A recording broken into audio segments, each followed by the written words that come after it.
Hey, good morning. Let's go over today's trade plan. So even though in the overnight session so far the buy side has been more dominant, overall the market is still in a very balanced state. And for that reason, we're going to continue to be fairly flexible with our intraday bias. So heading into the open, the key area to watch to establish the short-term bias is going to be 2102 to 2105. That's going to be used as the micro bull bear zone as long as ES can hold above the previous VPOC and above 02 to 05, buyers still have a shot at pushing the market back up to 11.5 to 13.5, and beyond that, 17.5 to 19.5.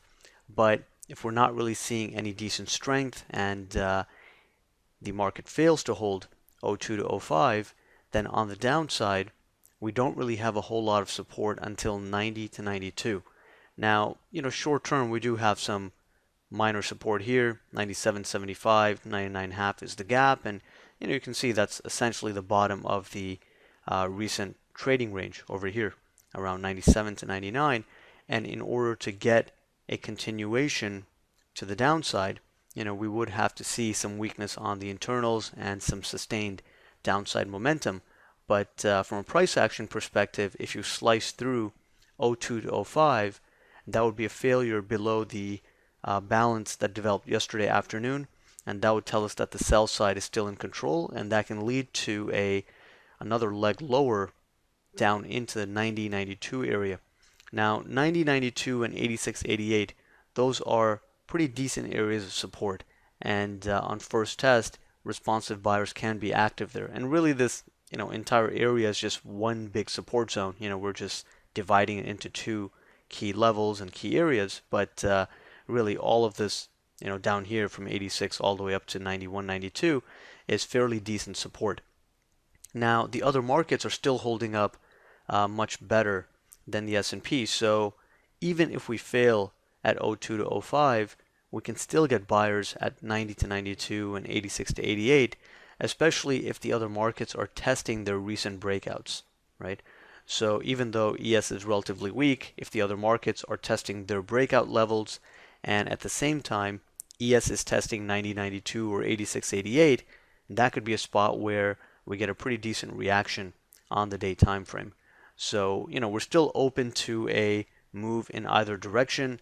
You can't really have a one-sided view or be locked into a single direction, especially as a day trader.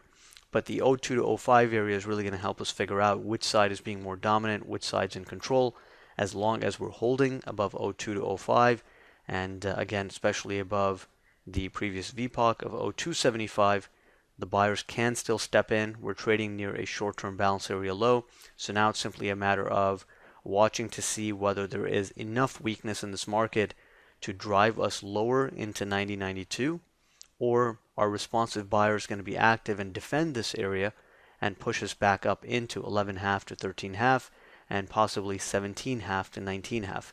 Now on the upside, towards 1950 and 2050, this marks the recent range high, right? And the absolute high is 2122, which was set on Monday.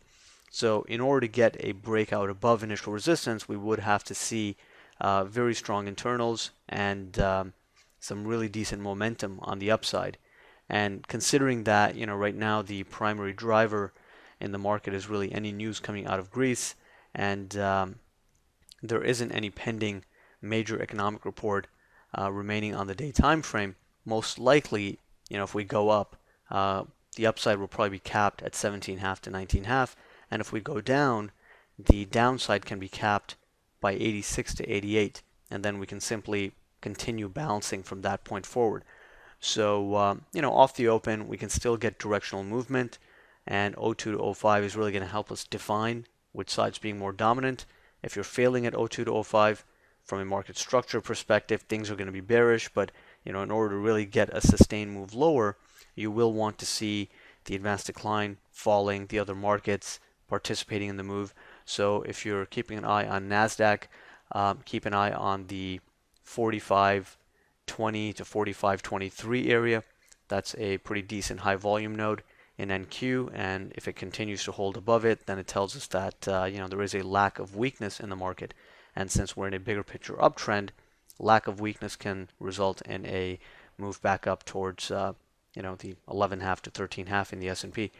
Looking at the Russell, the key area that we're going to be looking at is around 1278 to 1280. So primarily yesterday's low, and the key high volume node around 79 to 80 is really going to be in play. And as long as TF is holding above 78 to 80, it tells us that there is a lack of broad market weakness. And again, when you're in a balanced market and you're trading near short-term balance area low, and there isn't any broad market weakness, typically you will just rotate right back up towards the middle of balance and even the top of the balance area high.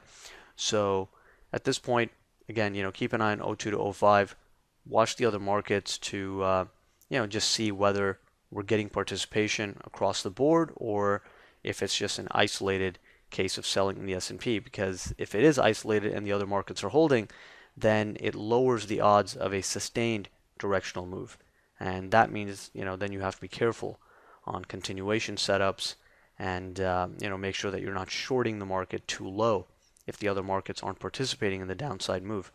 Then that just kind of helps you figure out how strong or weak the overall market really is. So those are really the main thoughts heading into the open. Let's keep an eye on O2 to O5 in the S&P. That'll help us establish the short-term directional bias on the day time frame.